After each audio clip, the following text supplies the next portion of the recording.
O Livro dos Médiuns, Parte 2 das Manifestações Espíritas, Capítulo 13 da Psicografia. Temas abordados: psicografia indireta, cestas e pranchetas, psicografia direta ou manual. 152. A ciência espírita ha progredido como todas as outras e mais rapidamente do que estas. Alguns anos apenas nos separam da época em que se empregavam esses meios primitivos e incompletos a que trivialmente se dava o nome de mesas falantes, e já nos achamos em condições de nos comunicar com os espíritos tão fácil e rapidamente, como fazem os homens entre si e pelos mesmos meios, a escrita e a palavra.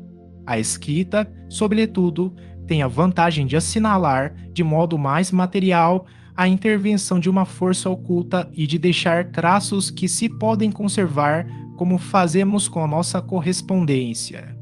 O primeiro meio de que se usou foi o das pranchas e cestas munidas de lápis com a disposição que passamos a descrever.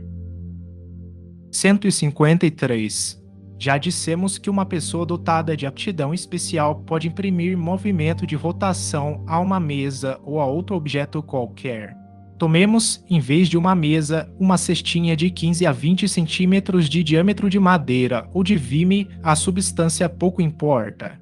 Se fizermos passar pelo fundo dessa cesta um lápis e o prendermos bem, com a ponta de fora e para baixo, se mantivermos o aparelho assim formado em equilíbrio sobre a ponta do lápis, apoiado este sobre uma folha de papel, e apoiarmos os dedos nas bordas da cesta, ela se porá em movimento, mas, em vez de girar, fará que o lápis percorra, em diversos sentidos, o papel, traçando riscos sem significação ou letras. Se evocar um espírito que queira comunicar-se, ele responderá não mais por meio de pancadas, como na tipologia, porém escrevendo palavras. O movimento da cesta já não é automático, como no caso das mesas girantes, torna-se inteligente. Com esse dispositivo, o lápis, ao chegar à extremidade da linha, não volta ao ponto de partida para começar outra, continua a mover-se circularmente, de sorte que a linha escrita forma uma espiral, tornando necessário voltear muitas vezes o papel para se ler o que está grafado. Nem sempre é muito legível a escrita assim feita, por não ficarem separadas as palavras. Entretanto, o médium, por uma espécie de intuição, facilmente a decifra. Por economia, o papel e o lápis comum podem ser substituídos por uma lousa com o respectivo lápis. Designaremos este gênero de cesta pelo nome de cesta peão. Às vezes, em lugar da cesta, emprega-se um papelão muito semelhante às caixas de pastilhas, formando-lhe o lápis o eixo, como no brinquedo chamado carrapeta. 154. Muitos outros dispositivos se têm imaginado para a obtenção do mesmo resultado. O mais cômodo é o a que chamaremos cesta de bico e que consiste em adaptar-se à cesta uma haste inclinada de madeira, prolongando-se 10 a 15 centímetros para o lado de fora, na posição do gurupés numa embarcação. Por um buraco aberto na extremidade dessa haste ou bico, passa-se um lápis bastante comprido para que sua ponta sente no papel. Pondo o médium os dedos na borda da cesta, o aparelho todo se agita e o lápis escreve, como no caso anterior, com a diferença, porém, de que, em geral, a escrita é mais legível, com as palavras separadas e as linhas sucedendo-se paralelas, como na escrita comum, por poder o médium levar facilmente o lápis de uma linha a outra. Obtém-se assim dissertações de muitas páginas, tão rapidamente como se escrevesse com a mão. 155. Ainda por outros sinais inequívocos se manifesta a miúde inteligência que atua. Chegando ao fim da página, o lápis faz espontaneamente um movimento para virar o papel. Se ele quer se reportar a uma passagem já escrita, na mesma página ou noutra procura com a ponta do lápis, como qualquer pessoa faria com a ponta do dedo, e sublinha a.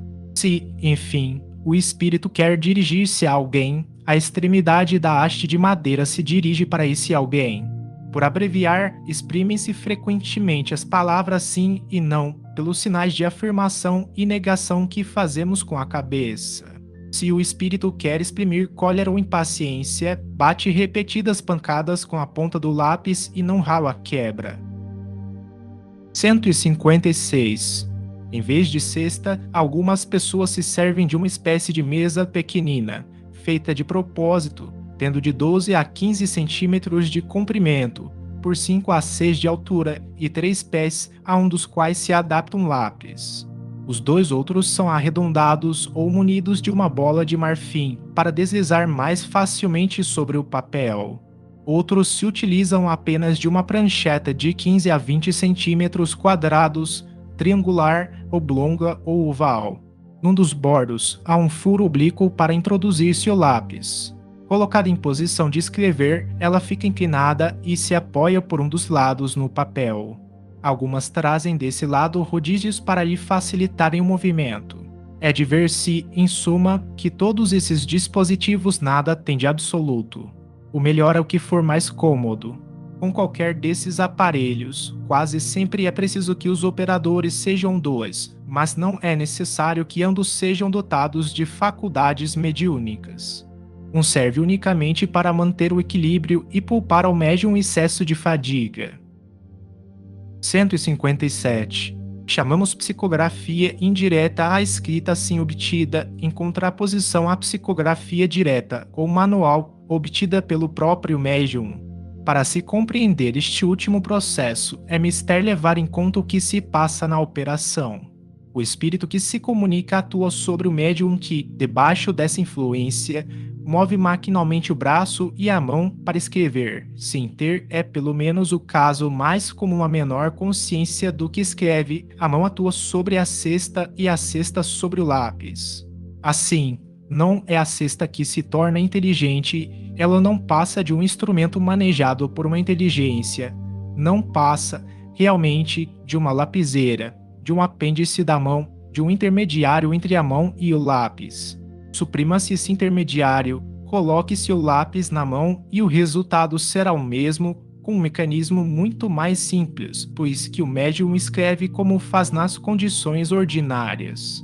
De sorte que toda pessoa que escreve com o concurso de uma cesta, prancheta ou qualquer outro objeto pode escrever diretamente. De todos os meios de comunicação, a escrita manual, que alguns denominam escrita involuntária, é agudo, sem contestação, a mais simples, a mais fácil e a mais cômoda, porque nenhum preparativo exige e se presta, como a escrita corrente, aos maiores desenvolvimentos.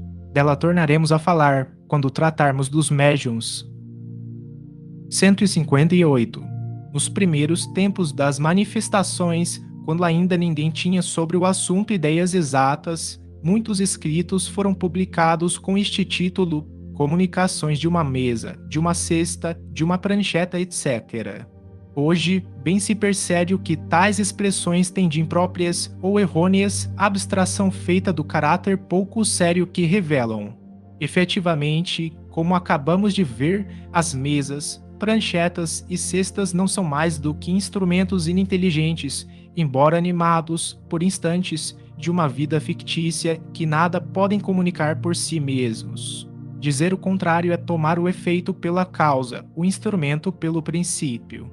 Fora o mesmo que um autor declarar o título da sua obra, tê-lo escrito com uma pena metálica ou com uma pena de pato. Esses instrumentos, ademais, não são exclusivos. Conhecemos alguém que, em vez da cesta peão, que acima descrevemos, se servia de um funil em cujo gargalo introduzia o lápis. Ter-se então podido receber comunicações de um funil, do mesmo modo que de uma caçarola ou de uma saladeira. Se elas são obtidas por meio de pancadas com uma cadeira ou uma bengala, já não é uma mesa falante, mas uma cadeira ou uma bengala falantes. O que importa se conheça não é a natureza do instrumento, e sim o modo de obtenção. Se a comunicação vem por meio da escrita, qualquer que seja o aparelho que sustente o lápis, o que há, para nós, é psicografia, titologia, se por meio de pancadas. Tomando o espiritismo as proporções de uma ciência, indispensável se lhe torna uma linguagem científica.